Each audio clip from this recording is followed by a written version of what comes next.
The house she lived in, the startup her husband built, and the trust fund she thought would secure her children's future. All gone in 48 hours.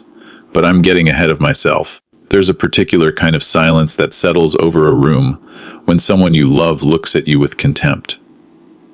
It's not the absence of sound. It's the presence of something far heavier. That's what I felt on my 65th birthday, standing in the corner of the Lakeview Country Club's grand ballroom, watching my daughter Emma laugh with her husband's colleagues as if I didn't exist. I'd arrived exactly on time, 7:00 p.m., just as the invitation specified. Though invitation is perhaps too generous a word for the text message I'd received 3 days prior.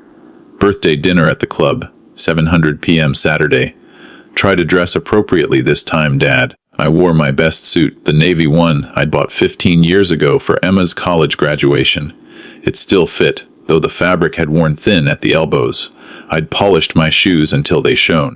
When I caught my reflection in the club's gilded mirrors, I saw what everyone else probably saw. An old man trying too hard, gray hair that refused to lay flat, weathered hands that betrayed 40 years of factory work, even though I'd retired 5 years ago. A man out of place among tech entrepreneurs and their wives dripping in jewelry I could supposedly never afford. Emma spotted me first. I watched her face do something complicated, a flash of annoyance, quickly masked by a smile that didn't reach her eyes. She crossed the room with the purposeful stride she'd learned in her years climbing the corporate ladder. Dad, you made it. She air-kissed near my cheek without actually touching me. Come on, I'll introduce you to some people. Some people turned out to be a cluster of men and women in their 30s, all holding expensive cocktails and discussing market valuations with the casual confidence of those who'd never known financial insecurity. At the center stood Emma's husband, Marcus Chen, 38th, founder and CEO of Neuralink Technologies. I'd read about him in TechCrunch. The article called him a visionary. Emma called him her upgrade from the modest life she'd grown up with. Everyone, this is my father. Emma's voice had that bright, hollow quality people use when they're performing politeness. Dad worked at the Johnson Steel factory for 40 years. He's retired now. The way she said it, like an apology, Marcus turned and his handshake was firm in that aggressive way of men who've learned to dominate every interaction. Good to meet you, sir. Emma's told me all about you. The old school work ethic, right? Punch the clock. Collect the pension. Different world from what we do, but hey, somebody's got to keep the factories running. The group chuckled, polite, meaningless sounds. Actually, I said quietly, the factory closed 8 years ago. Most of it moved overseas. Right? Right. Tough break. Marcus was already looking past me, scanning for someone more interesting. But that's the thing about the old economy versus what we're building now. We're creating the future. Innovation, disruption. No offense, but standing at an assembly line for 40 years. I mean, that's survival, not success. Emma laughed, actually laughed at that. The sound hit me like a physical blow. Marcus is being modest, she said to the group, her hand on her husband's arm. Neuralink just closed a Series C funding round. An 80 million. Can you imagine, Dad? 80 million. That's more than you made in your entire career. I could imagine it quite clearly, actually. But I said nothing. My father, Emma continued. And there was something cruel creeping into her voice now. Something I'd never heard before. Used to tell me that hard work was all that mattered. Just put in your hours, be reliable, and you'll be fine. God, I'm so glad I didn't listen to that advice. Where would I be? Living in some tiny house, worrying about bills, driving a 10-year-old car like Dad, someone said. I didn't catch who. The words just floated out from the group, casual and cutting. More laughter. Marcus raised his glass. No offense, sir, but Emma's right. She broke the cycle. That's what I love about her. She didn't settle for that kind of life. She wanted more. She deserves more. I looked at my daughter. Really looked at her. The designer dress that cost more than a month of what my pension paid. The diamond earrings Marcus had given her for their anniversary. The confidence that comes from never having to check a price tag or worry about whether the electricity bill would clear. Emma, I said softly, can we talk just for a moment?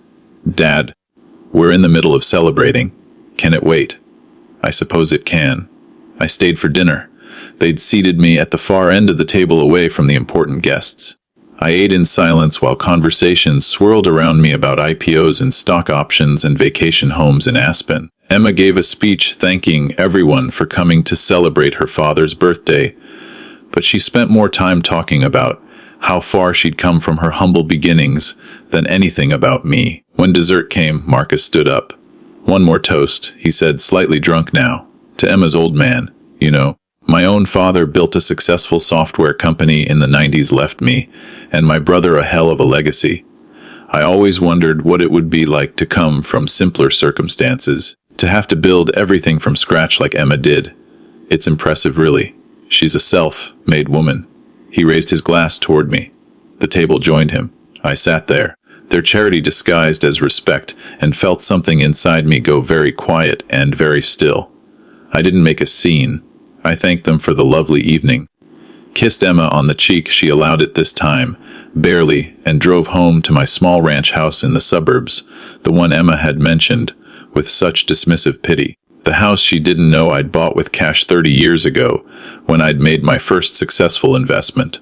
The next morning, Sunday, I sat in my study, the room Emma had never bothered to really look at when she visited, the walls lined with books on venture capital, market analysis, and emerging technologies.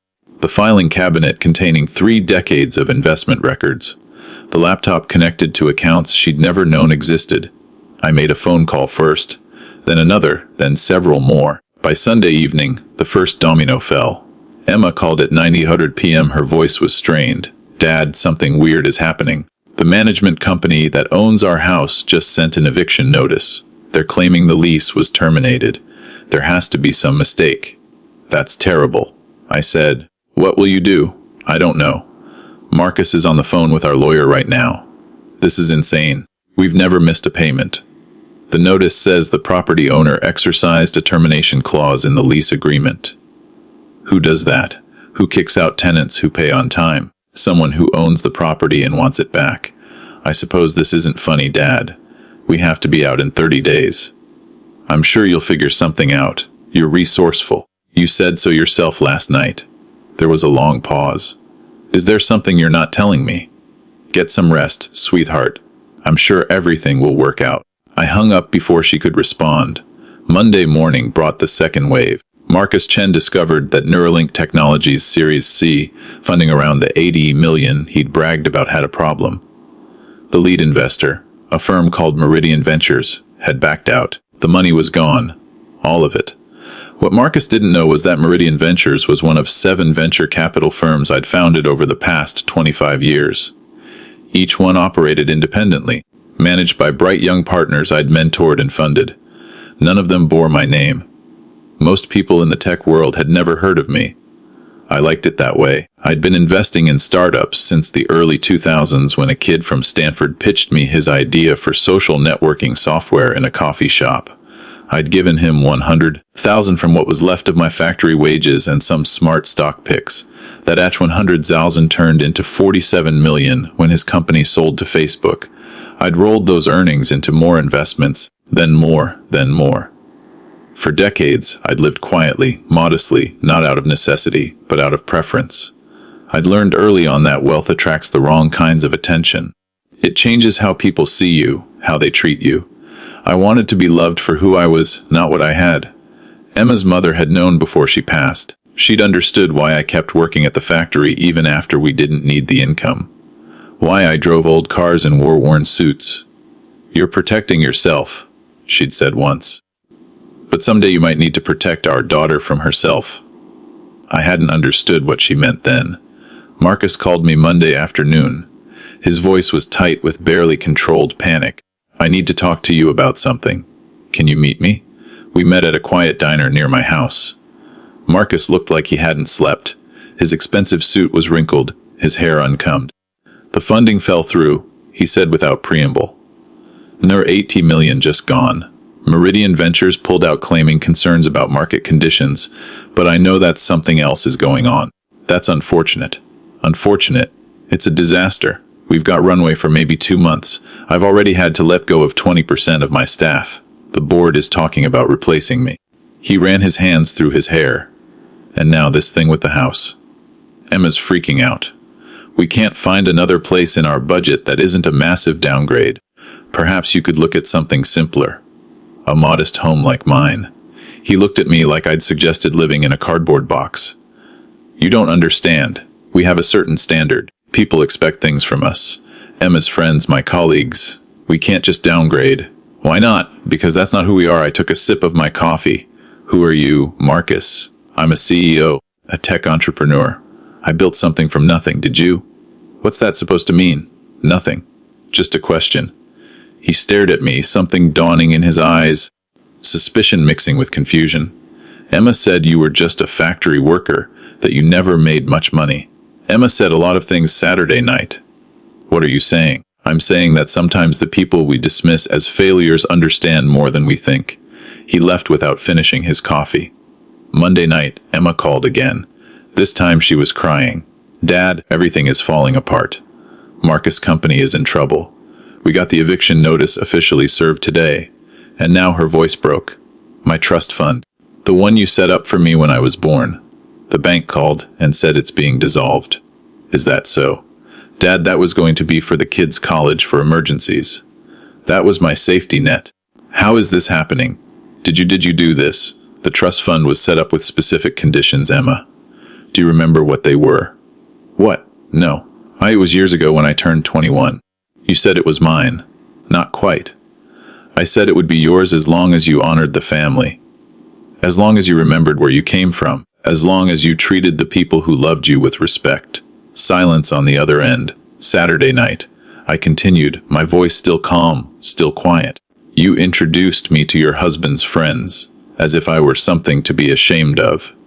You laughed when he mocked the life I built.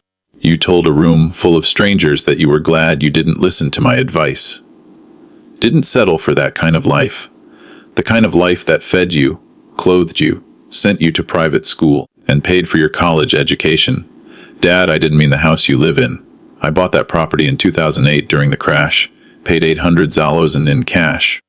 I've been leasing it to you through a property management company for the past 3 years, well below market rate. You thought you were getting a deal from a faceless corporation. You were getting help from your father. I heard her sharp intake of breath. Marcus, a company, Neural Sync Technologies, the Series C funding round from Meridian Ventures. That's my firm, Emma. I'm the lead investor who pulled out. Or rather, I'm the anonymous founding partner behind Meridian. I've funded 43 startups in the past 2 decades. 12 of them became unicorns. I've made more money than you can probably imagine. And I've lived in this small house, driven old cars, and worn the same suits, because money was never the point. Why? Her voice was barely a whisper. Why would you do this to me? I haven't done anything to you. I've simply stopped doing things for you. There's a difference. The house, the funding, the trust fund, those were all gifts. Gifts I gave to a daughter I thought understood that love and respect matter more than bank accounts and country club memberships. I was wrong. So this is punishment because I hurt your feelings at a party. No, sweetheart.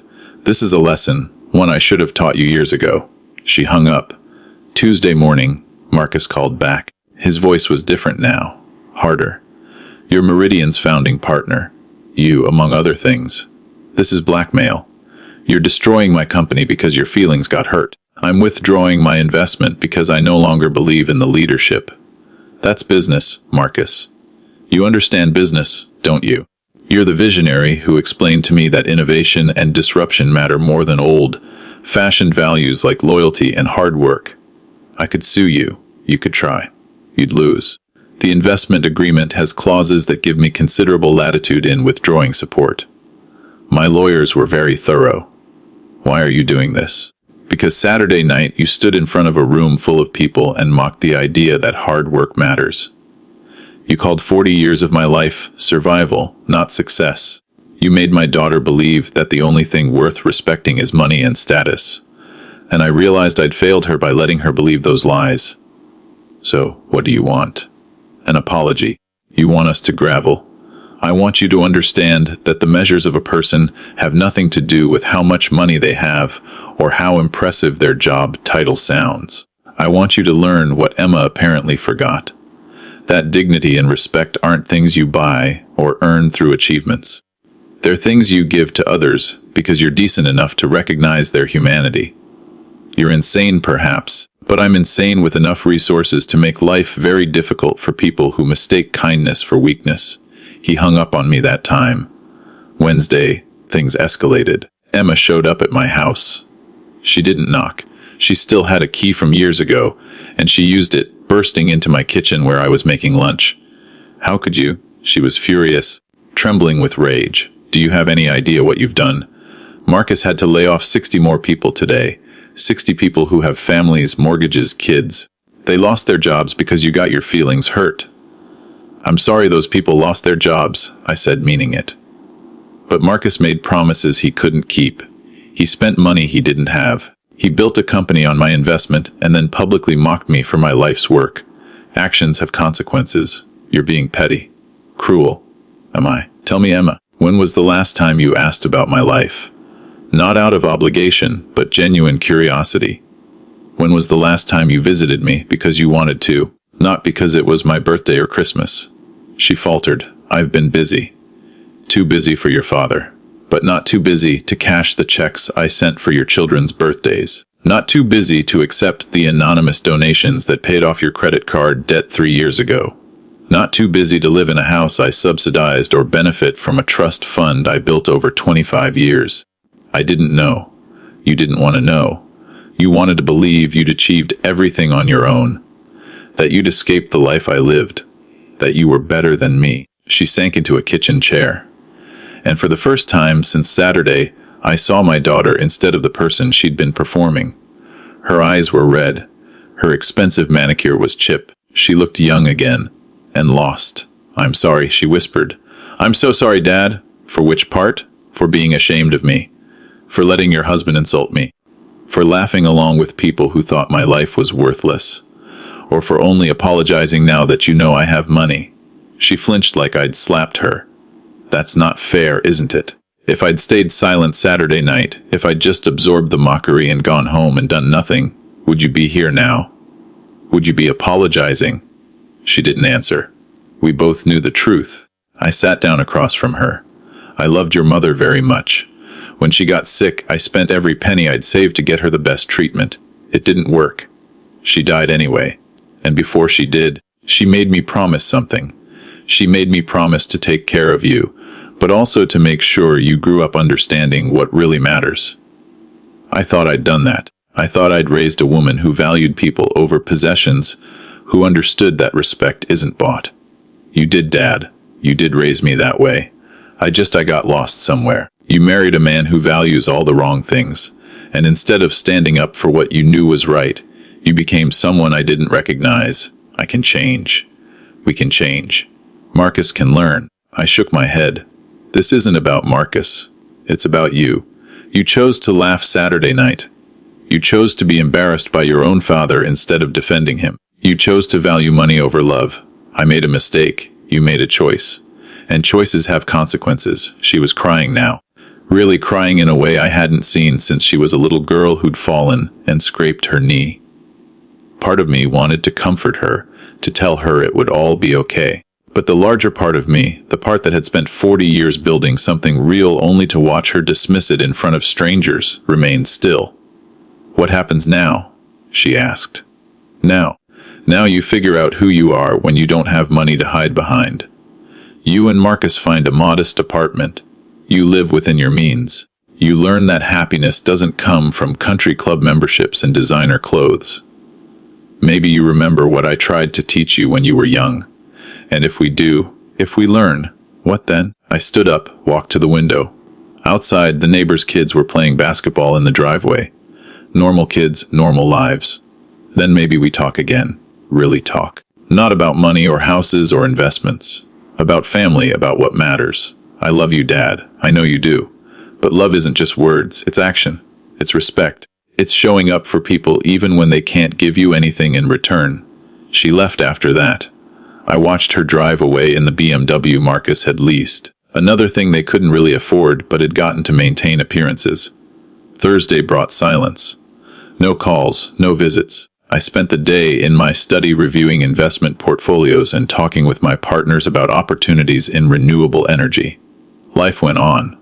Friday afternoon, something unexpected happened. Marcus appeared at my door, alone this time. He looked different, smaller, somehow deflated.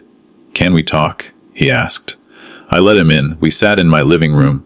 He looked around, really looked, perhaps for the first time, at the worn but comfortable furniture, the photographs on the walls, Emma as a child, my late wife, moments of quiet happiness, the bookshelf filled with classics and philosophy texts alongside the investment guides. "I owe you an apology," he said. "A real one. Not because you have money and I need you to save my company, but because I was an arrogant who said cruel things about a life I didn't understand." "Go on." "I've spent the last 4 days scrambling, trying to save Neuralink, trying to find a new place to live, trying to keep Emma from falling apart. And somewhere in all that panic I realized something. My father, the successful software guy I mentioned, he died when I was 25, left me and my brother $5 million each. I never had to struggle. I never had to work a factory job or worry about making rent. I took that money, invested it in my education, in networking, in building connections, and then I had the audacity to call myself self-made." He rubbed his face. "The truth is, I've never built anything from scratch. Not really. And when I met Emma, I assumed her father must be like mine. Either successful and she was running from his shadow, or a failure she was ashamed of. I never considered there might be another category. Someone who had more than me but chose to live differently." "Why are you telling me this?" "Because you asked me who I was on Monday at the diner, and I've been thinking about that question ever since. Without neural sync, without the CEO title, without the money, who am I? What have I actually accomplished that matters? That's a good question. Have you found an answer? Not yet. But I'm starting to understand that the answer isn't going to be found in a boardroom or a funding round." I studied him for a long moment.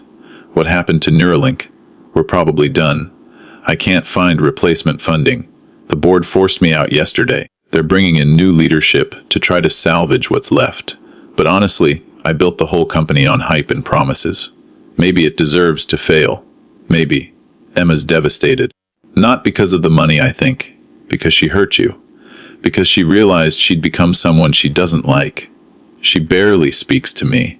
She just sits in our temporary apartment and cries. Where are you staying?" "A friend's place. 2 bedrooms. Nothing fancy. Emma's friend from college, the one she used to make fun of for not being ambitious enough. Turns out that friend is happy, has a stable life, and was willing to help us when we had nowhere else to go." Funny how that works. I didn't say anything. "I'm not asking you to restore the funding," Marcus said. "I'm not asking you to give Emma back the trust fund or let us live in that house. I know I don't deserve any of that. I just wanted you to know that I get it now, what you were trying to teach us. And I'm sorry. It took losing everything for me to understand." "It didn't take losing everything," I said quietly. "It took losing the illusion that possessions and titles are what makes someone valuable. The lesson isn't about suffering. It's about recognizing what actually matters." He nodded. "Emma wants to see you, not to ask for anything. Just to see you.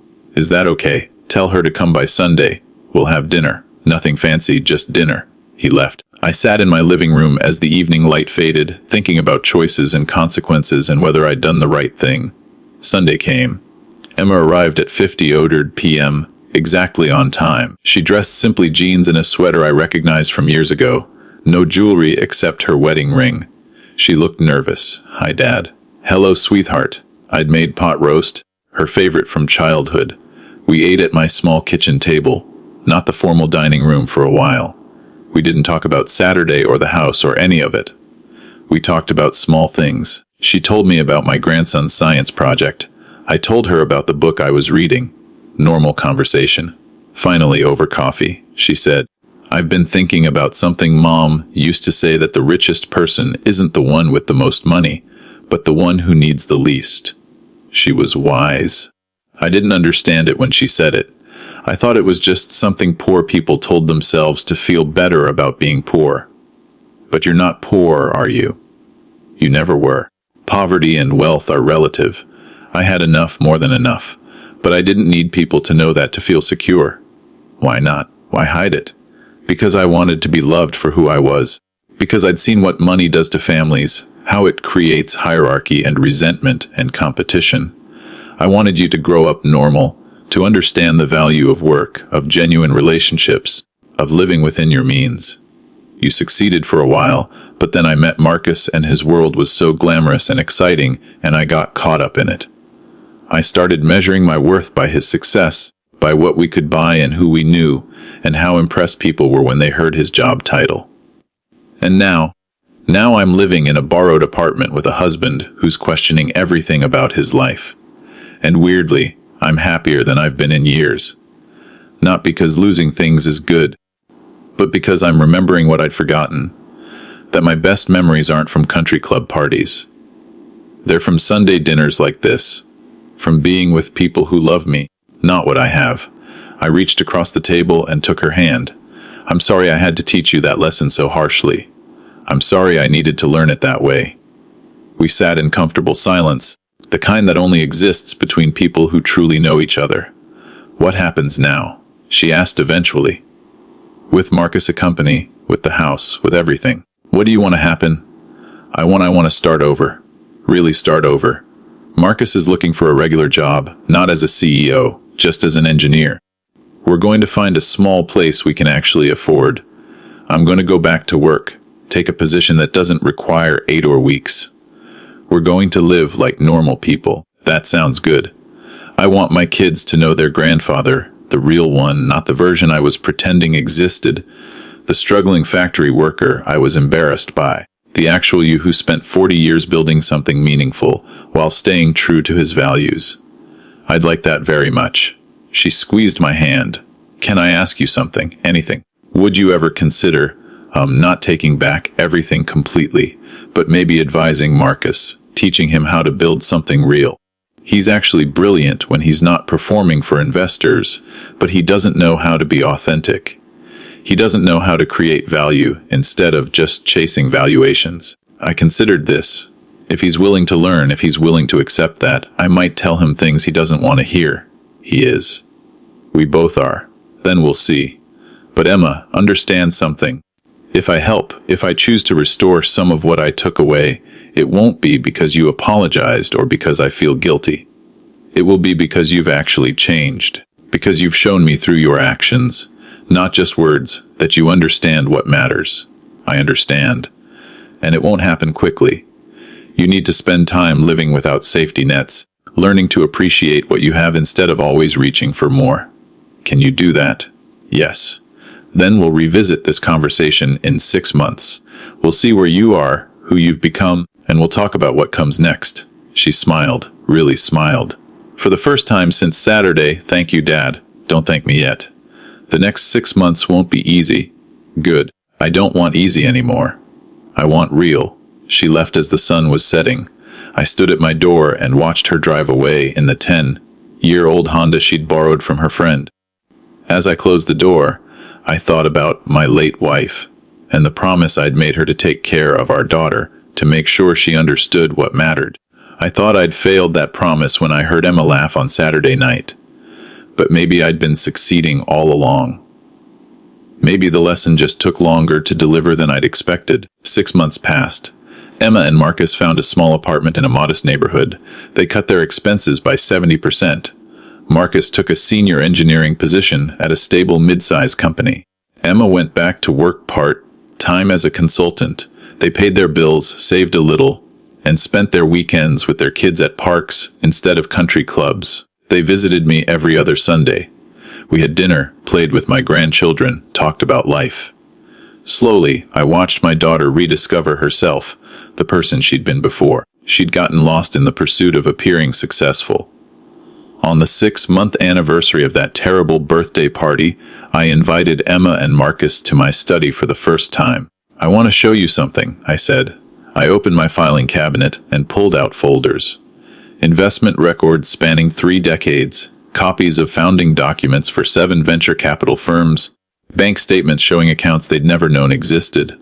This is who I am, I told them, not a retired factory worker. A person who worked at a factory while building something else on the side. Someone who invested wisely, took calculated risks, and created real value. The factory job was never about the money. It was about staying grounded, about remembering where I came from and not losing myself in wealth. Marcus studied the documents, his eyes widening. This is incredible. Some of these companies, I know these companies. You were an early investor in Cloud Bass. These are billion-dollar successes. Some succeeded, many failed. That's the nature of investing. You win some, you lose some, but you keep going because you believe in building something real. Why are you showing us this now? Emma asked. Because you've proven over the past 6 months that you learned the lesson. You didn't complain. You didn't ask for handouts. You built a life that makes you happy, not one that impresses other people. You're ready to understand what I do and why I do it. I pulled out one more folder. Marcus, you asked about advising. Here's my proposal. I have seed funding available for a new venture. Nothing as flashy as Neuralink. Something smaller, more focused on solving real problems instead of chasing unicorn valuations. If you're interested, I'll back you not as a silent partner, but as an active mentor. You'll report to me. You'll build the company my way sustainably, authentically, with values that matter. It won't make you rich overnight, but it might make you successful in ways that actually count. Marcus looked at Emma. She nodded. I'm in, he said. Under one condition. What's that? That you let me pay rent on whatever property we end up in. Market rate, no family discounts. I need to know I can actually support my family, not just coast on your generosity. I smiled. Deal. To Emma, I said, the trust fund. I dissolved. I've set up a new one. Same amount, but with different conditions. It's not for you. It's for your children's education. And the only way they can access it is if they demonstrate the values we're talking about. Not grades, not achievements, character, compassion, respect for others, regardless of circumstances. She had tears in her eyes. Thank you. Don't thank me. Just pass on what you've learned. Teach your children what your mother taught you, what I tried to teach you. That money is a tool, not a measure of worth. That respect is earned through character, not purchased with success. That the richest life is one filled with genuine relationships, not impressive possessions. That evening, we sat together in my living room, 3 generations of family, eating pizza and playing board games with my grandchildren. At one point, my grandson asked me what I did for work. I invest in people, I told him. I find people with good ideas and good hearts, and I help them build something meaningful. Are you rich? He asked with the innocent directness of children in the ways that matter. Yes, very rich. Emma caught my eye across the room and smiled. The house she lived in, the startup her husband built, and the trust fund she thought would secure her children's future. I'd taken them all away in 48 hours. And in the 6 months since, we'd built something better, something real. Not a fairy tale ending where everyone lives happily ever after in restored luxury, but something more valuable. A family that understood what actually mattered. A daughter who'd found herself again. A son-in-law learning to measure success by impact rather than income. Grandchildren growing up with values that would serve them better than any trust fund ever could. Sometimes the greatest gift you can give someone is taking away the things they think they need so they can discover what they actually want. And sometimes the silence that follows a cruel remark isn't weakness or cowardice. It's the quiet calculation of a father who loves his daughter enough to let her fall so she can learn to stand on her own 2 feet. I'd spent 40 years building wealth in the shadows, but the greatest return on investment wasn't measured in dollars. It was measured in moments like this, sitting in my modest living room, surrounded by family who loved me for who I was, not what I had. The factory had closed 8 years ago. But the lessons I'd learned there about hard work, about dignity, about the difference between survival and success, those lessons had never been more valuable.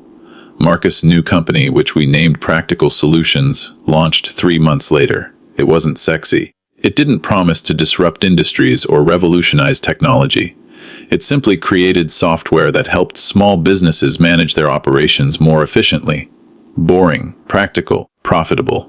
It would never make headlines in TechCrunch, but it employed 23 people who earned fair wages and had good benefits. It solved real problems for real people. It built wealth slowly, sustainably, honestly, just like I had all those years ago at the factory while I invested on the side. The car Emma drives now is 7 years old. The apartment they rent is comfortable but modest. Their children go to good public schools, not exclusive privatemies. On weekends, they pack sandwiches and spend days at the park, instead of spending hundreds at trendy restaurants. And every other Sunday they come here to my small house with its worn furniture and overgrown garden. We eat together, talk together, laugh together. I teach my grandchildren chess. Emma and I cook her mother's recipes. Marcus and I discuss business. But we also discuss philosophy, history, what makes a life well lived. Sometimes I wonder what would have happened if I'd stayed silent that Saturday night. If I'd let the mockery slide, accepted the disrespect, maintained the illusion that I was exactly what they thought I was. I think I know the answer. Emma would have continued down that path, measuring her worth by her possessions, teaching her children that success means impressing strangers.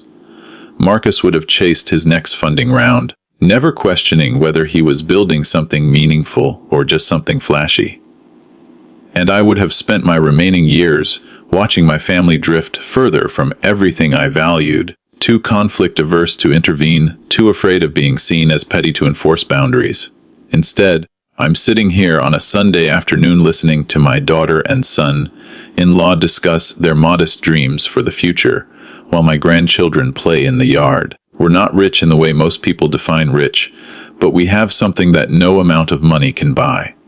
We have each other. We have respect. We have integrity. We have what matters. And 40 years from now, when I'm long gone and Emma is the age I am now, I hope she'll sit in whatever home she's built and tell her grandchildren about the birthday party where everything changed. About the father who loved her enough to teach her a hard lesson. About the difference between appearing successful and actually being successful. I hope she'll tell them that the measure of a person isn't what they own or what title they hold. It's what they do when no one's watching. It's how they treat people who can't give them anything in return. It's whether they have the courage to stand up for what's right, even when it costs them something. That's what I learned in 40 years at the factory. That's what I practiced in 3 decades of investing. That's what I tried to pass on to my daughter. And on that terrible Saturday night at the Lakeview Country Club, when she laughed at my life and mocked my choices, I had to decide. Would I be the father who enabled her delusions, or the father who loved her enough to let her face reality? I chose love, the hard kind. The kind that doesn't always feel good in the moment, but builds character over time. The silence I maintained that night wasn't surrender. It was strategy. It was a father's determination to save his daughter from herself, even if she hated him for it. Even if for a while she thought he was the villain. Because real love isn't about making people comfortable. It's about making them better. And sometimes the greatest gift a father can give his child is the gift of consequences.